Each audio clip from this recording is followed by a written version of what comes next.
Welcome to Before Brunch TV, a show where women are pouring to each other and then their glasses. Today we are talking about self-worth and self-awareness. What does that mean to you? And how the struggles that we've gone through have really shaped our lives. So today I have with me Lavinia, Whitney, Stacy, and Chanel. Welcome, ladies. Welcome. Thank you to the show. All right, so this is something that I feel like a lot of women always, we're always kind of going through these transformations and figuring out hey, am I feeling myself today? Or, am I worthy to receive certain things? So tell me a little bit about some of y'all's self-worth journeys and how that's affected your lives. I think for me, self-worth has been, it's been a journey. Growing up and having surgery at 8 months and then transitioning into this woman that has stitches down the middle of her chest and, constantly figuring out ways to hide it. Because you don't look the same. You're looking at other women, you're like, oh, she doesn't have any scars, and she looks normal. And you struggle with it, constantly battling yourself. So for me, it was a very long journey. To this day, I'm still on that journey. I think for me, the biggest turning point was starting my business.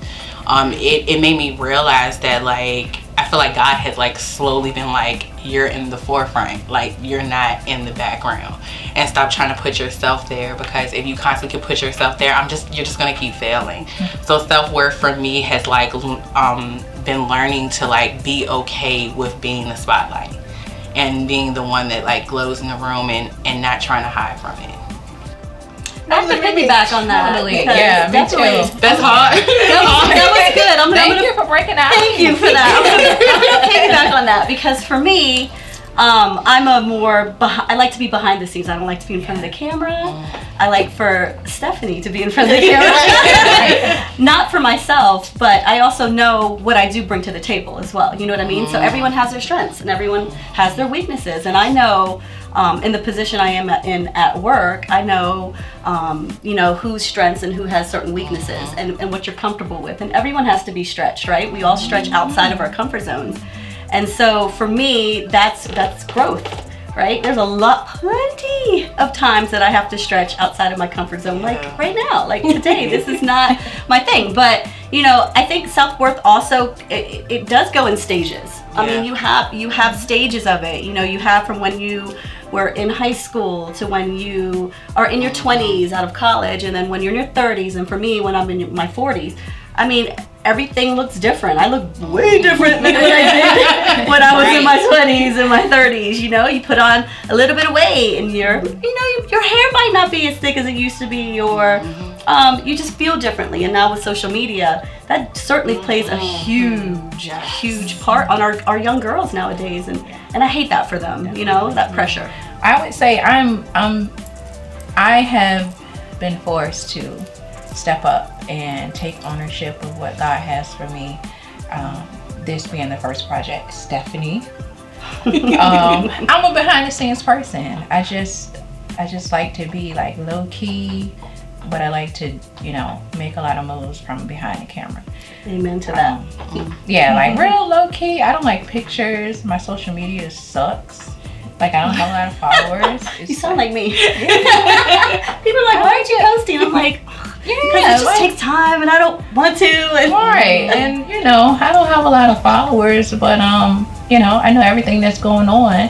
I'm always in the know, but I'm just in the background. But God is no, I put you in a position to be in the forefront, to be a voice, be a voice for women and a voice for young girls. And it's your time. You have to do this.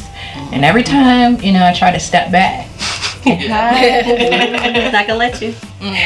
It just doesn't work. So he's pushing me. And you're listening. I'm going for it. Right? Listening. Key.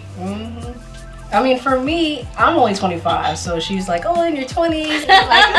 You're a baby. Yeah, Mom hate being called that. No, it's funny because now that I'm 25, I have people, it's now I'm starting to be the older person, and I'm seeing people grow up. I'm like, oh my God, now I'm that person saying, I remember when you was in your, so-and-so stomach. But for me, I'm still learning that. I'm still young. I'm still learning what value looks like, and social media plays a huge part. A little bit too much in my life. I'm starting to slow down on my posting, because I'm like, how do I balance this? I don't want to like for me, I have a problem with being a perfectionist, and nobody's perfect. But for me, I'm like, no, it has to be like a certain way. And I struggle with that. And Chanel and I talk about that all the time. Like, Lavina, nothing is perfect. Calm down. Especially in business, it's like, you know, how are you going to have a team and then you expect them to be, the bar is like set this high and they can't reach it. So, you know, for me, it's a learning process for me. And honestly, talking about worth and value, I really didn't realize how much that plays a part until I opened my own business and started it, because, you know, you kind of have to explain your prices. Like, you know, are you even good enough to set the prices that high or that low? Or sometimes we undervalue ourselves and we set prices that are like way too low, beneath our worth, because we don't see ourselves as high as other people see us. And that's what I struggled with when I first started my business. I was like starting them so low, and I had people around me like, why are you starting it? Like, you should be, you know, pricing it at such and such. I'm like, oh no, because I feel like I'm not there yet. And like, no, you need to see yourself in a different light. You're insecure. Like that's all it is. You don't see your value, you don't see your worth. So that's why you don't feel comfortable setting the prices that high. So for me, it's just, I really saw that when it came to opening a business. Like, man, how much am I worth? Yeah. You know. I think all of you said something super important, and the things that stick out to me is like, one, the social media, and then not knowing your worth. I think for me personally, like social media, it's so tricky, because working in media, it's like you got to be posting so people can like book you or see what you're up to. Like, they want to know what you're doing. But then like sometimes I catch myself like looking left and right, like, man, how come I'm not where so-and-so is? And I mean, and I'm so honest about that. And that's when I have to check myself, because sometimes, you know, scrolling all day, it'll have you depressed or thinking like, dang, like, man, she's going on vacation, where her husband doing this, why can't I do that? You know, and that, I mean, that's real, but it's like when you're in a different stage in life in grind mode, is you can't focus on that. But social media will have you feeling like your life isn't as adequate as somebody else's. And then with the self-worth thing, that really resonates with me. And not even further than business, it's like there's certain times in my life where I didn't even value myself enough in relationships. Like I was dealing with people that I know I had no business with, because I didn't feel good enough about myself. You know what I mean? I mean, for real, we've all been there. You know, you know homie is not your life partner or whatever, but it's like, oh, this feels good in the moment because it's a boost to your ego. And you know, sometimes you have to keep assessing, like, why do I keep attracting this certain type of person? Because it's trying to teach you a lesson, but it's like, man, how do I feel about myself? Like, what does that really bring into the table? So how has maybe some of your like insecurities or your self-worth shown up, whether like in your relationships or even in your friendships? Because let's be real, some of your stuff will show up in your friendships and the type of people you're attracting to. I think for me, and I'll just chime in here quickly. Yes. I think I'm the oldest one sitting here, and so for me, over the years, just dating, you know, obviously different men, I have learned a lot with dating, and I, just like you said, I chose people who weren't right for me, and I started really realizing that and really assessing it when I kept picking the same man, the same kind of man. And you really need to, you need to have a sit down. I always tell my children, my girls, you need to have a sit down with yourself and really assess. And I tell my girlfriends too, my single girlfriends, I tell them all the time, sit down and assess why you continuously go after the same type of person, because that's not working out for you. And that's deep. You know, you really need to sit down and figure out like what qualities you want in a man, and what you know what your worth is as well, and what you're bringing to the table, and you want somebody either on that same level or even higher than that, so you guys can come together and be one and help each other, you know, strive to be better people in a relationship. And so for me, I think I just had a good sit down talk with myself. Like, wake up, Stacey. Wake up, sis. What are you doing? You know. That's so true. That just speaks to me so much, because like I was in relationships constantly being like cheated on, and I would get to this place where I would be like, oh well, it's okay, like I can forgive him, it's not that serious, let's keep doing this. Like, I mean, come on now, like what are you gonna do? And I realized and then like I got to the final relationship before I'm engaged now to my fiance, which is amazing. But before him, I had got to this final relationship. And for the first time, like, I didn't know if he cheated, I didn't know if he did anything, but I knew I wasn't happy. And it was the first time I had ever made a decision where, like, I broke up with somebody, because I never broke up with somebody. But I broke up with them and I was just like, I'm not doing this. Like, you have a lot of issues. I know I got issues, but you got baggage. And it was like stressful almost. Like, it was like I was raising a child. It was just so crazy because I just remember like maybe like 6 months into dating my new boyfriend at that time, I was just like, what was I thinking? Like, it was just so crazy. It was like, oh my God, how much have I been sacrificing over these years just so that I could have this? It was like none of the people would ever give me this. And we're natural nurturers Yes. as women. Yes. So you want to fix it. Yeah. And you can fix it. We always think, oh, I'm going to fix it. I can fix it. And so, you know, and us as women, and I'll speak for myself, us as women, we always feel like, oh, he'll do better, or he'll change, or he'll fix it. And really, no, they're really showing you their true colors. But I think it's women, we feel like we want to be the one to be like, I changed him. Right. You know what I mean? It's an ego boost, right? It's like, me. oh, I changed him, he changed for me. Like, he was a dog for everybody else. And it's like, but like, why do we feel the need to have that, like to want to do that when somebody really just isn't right for us? You know what I mean? To me, like a breaking point for me is I was in a relationship and I just like, I woke up when I didn't recognize myself. When you stop recognizing yourself, that's when you gotta have a sit down and self-check, like, what am I doing? And I think a lot of times women, we get in these situations and you don't know how to get out. And so now you're stuck and now you done married the person. And then you're just like, oh hell, like, what do I do? Living witness to that. I'm divorced now, but I was married 7 years, and before I got married, I knew my worth. You know, everything going for myself, and then got married, and I just lost myself. I stopped doing all of the things that, you know, I used to do, like motivating women. I had my own business. You know, I was just like an outgoing person. Very social, not social media, because I've always been afraid of that. But, you know, I would, you know, attend events and, you know, I was just really bubbly, friendly, hung out with friends. And then when I got married, it all changed. And it changed all the way to the point that I would no longer wear lipstick. I would no longer color my hair. I would no longer, you know, wear high heels. Is it because you didn't? Is it because you didn't care, or because he didn't want you to?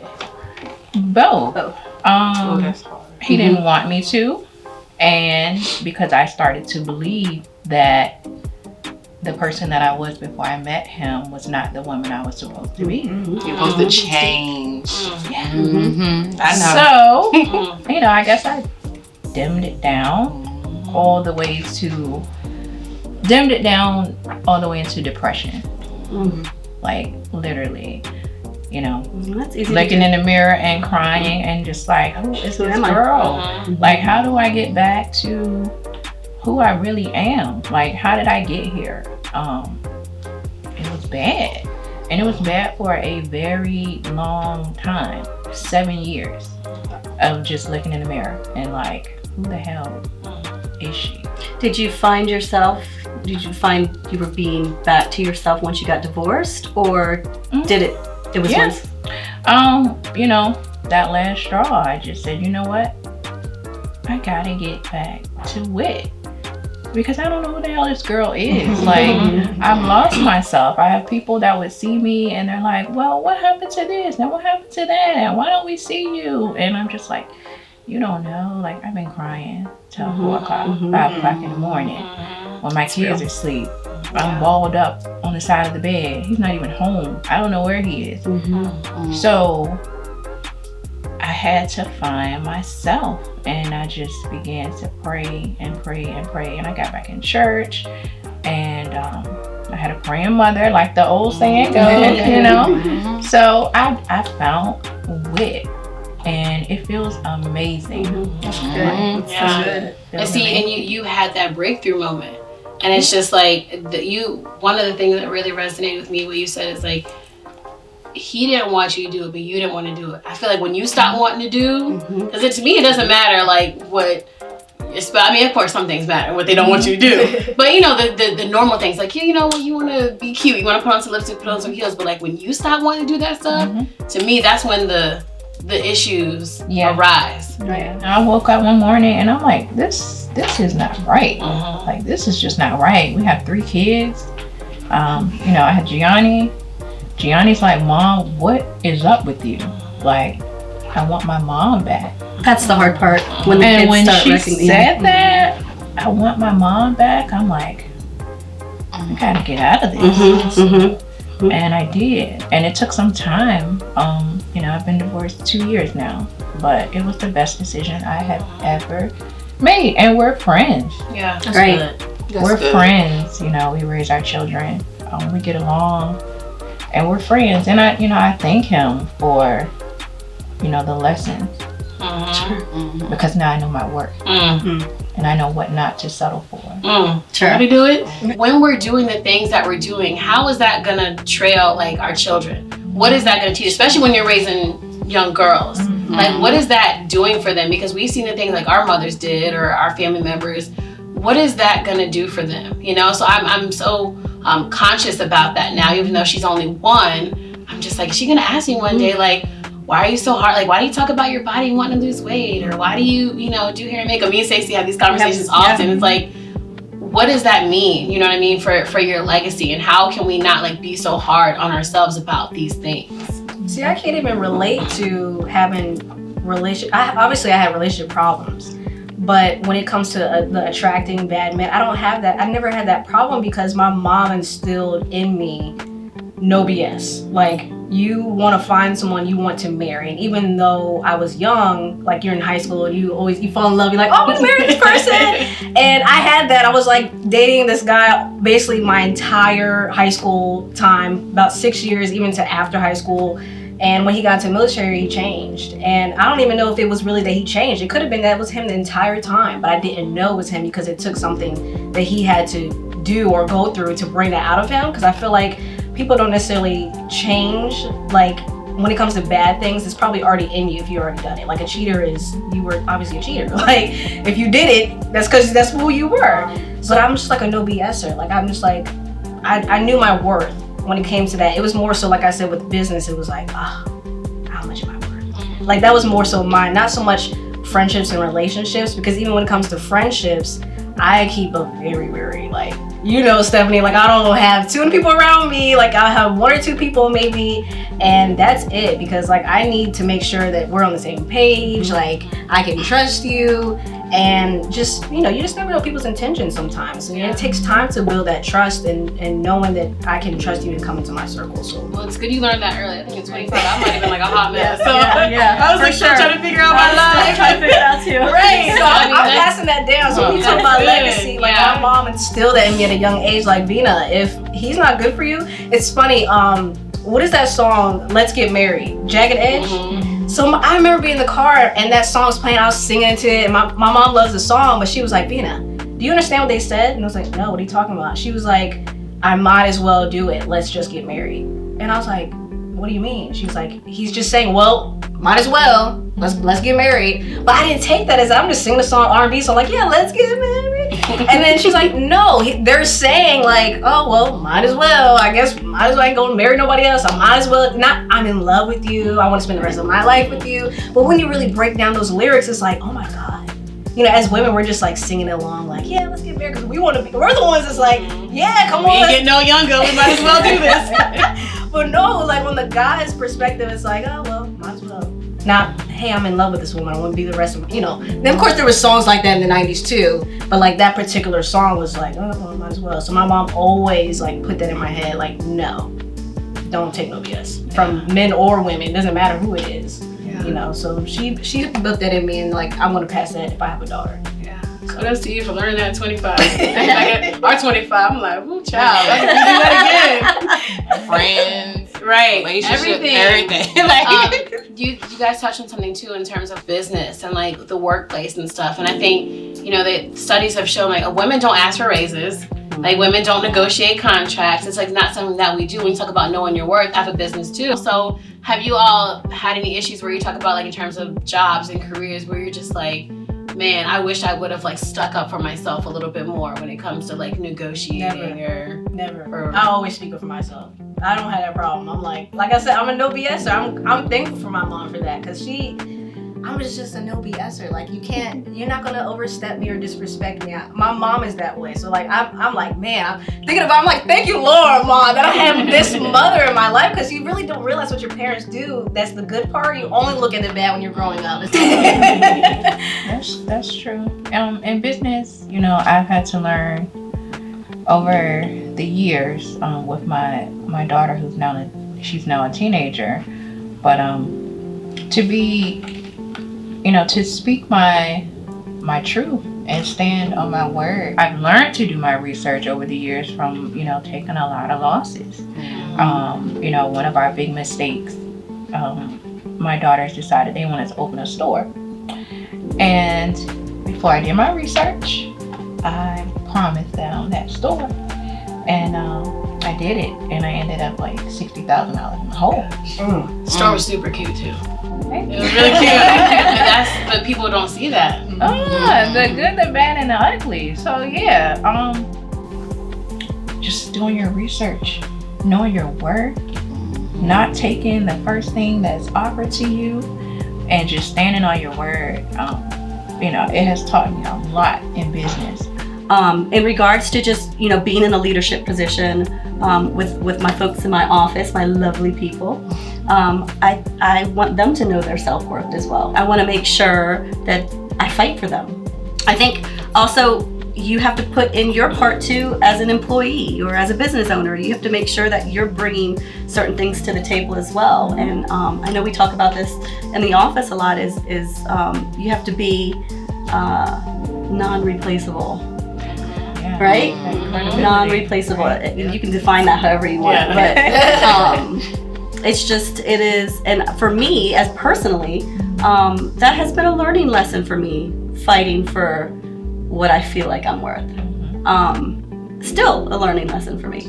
But I'm learning, and it's baby steps, but you know, over the years, it's, you know, my boss also knows my worth too, so that's a really good thing. And that's what I said, when you have wonderful leadership, it trickles down. It does. It definitely does. Yeah. I think one of the biggest things that's like hindered me, I think, and even ever like moving forward or whatever, is like how I've felt about myself, like physically.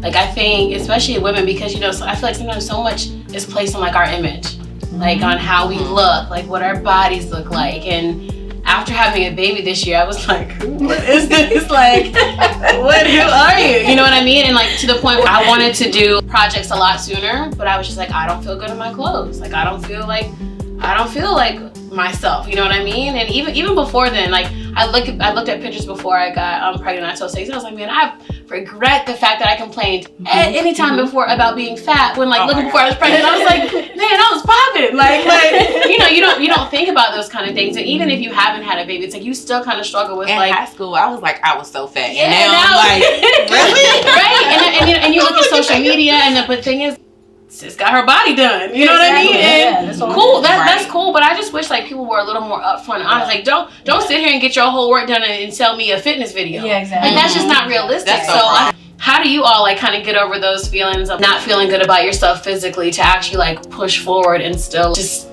try to take over the world?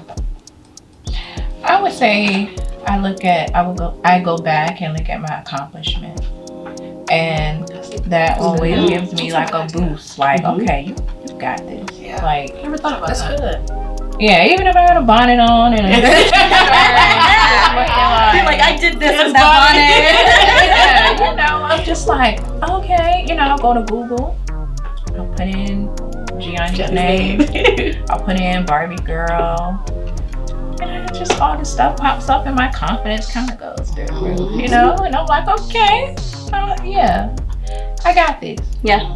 Yeah, so that gives me that, you know, that push to keep it moving. And That's really, really good advice. I've never thought about it. I need that. I'm like, I need that.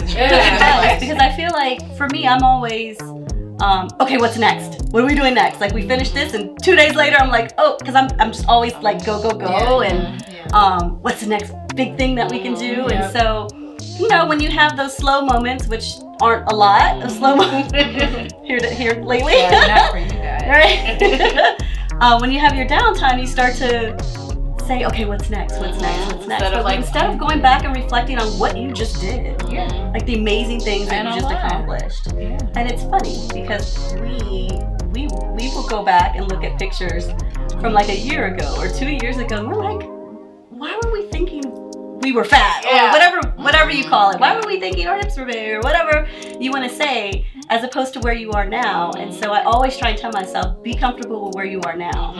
Because in another year, you never know, you might put on another. But also, like, where we are now might be what somebody's striving to. Right. This might be someone's goal. This might be somebody's like ceiling. Right. You know. It's all about like perspective. Like I'm just learning that in life, like if you just switch your perspective, you can be so much happier. Sure, that's absolutely right. Like, and that's hard to do.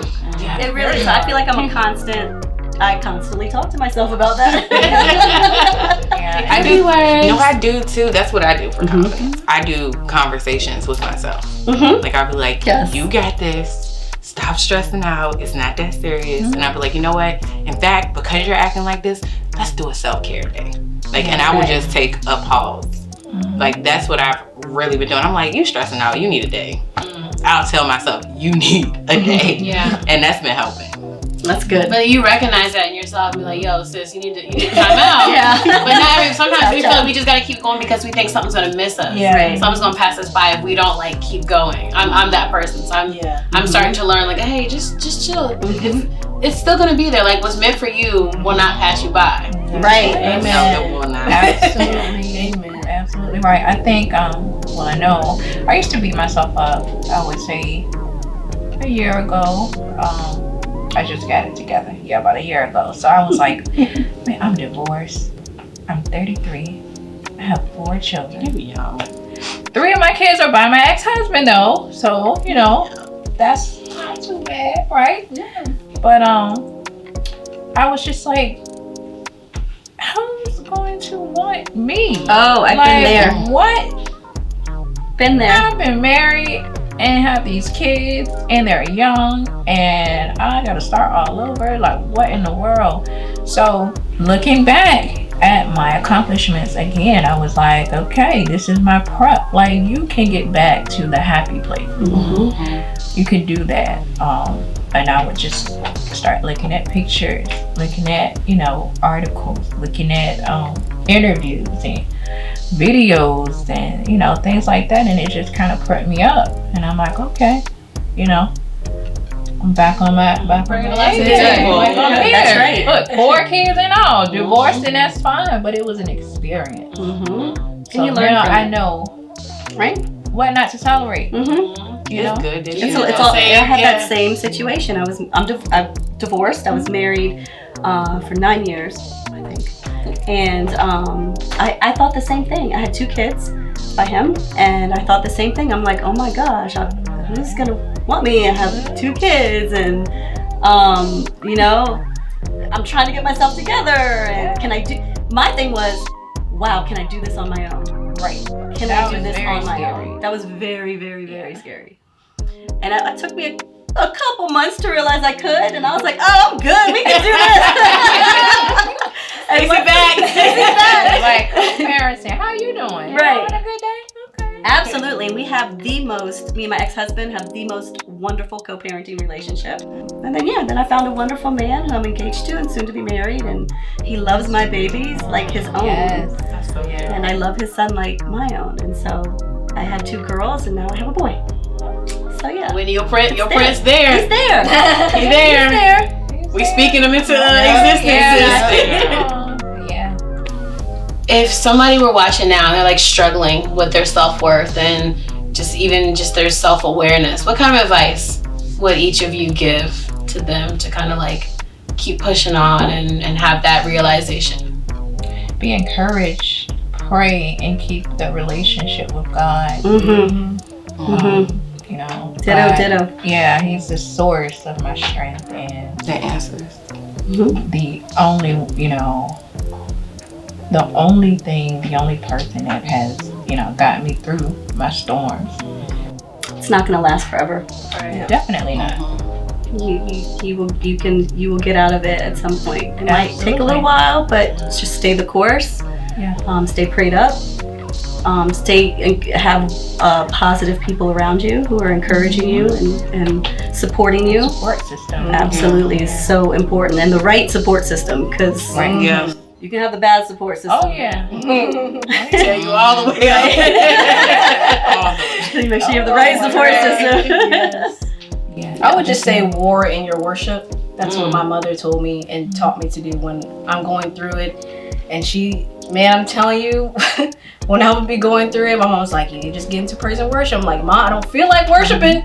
I'm going through it. Okay, I don't want to put on no music, but music, there's power in it. There's power. it is. So There's true. power So in much in music. And especially, everybody isn't a believer, but for me personally, I am. So there's power in worship music, and it just takes you to a different place. atmosphere. It does. Oh my God, it's And God is always the atmosphere. present. yes, and it just and music in general, like, so even for people who aren't believers, it changes your entire mood.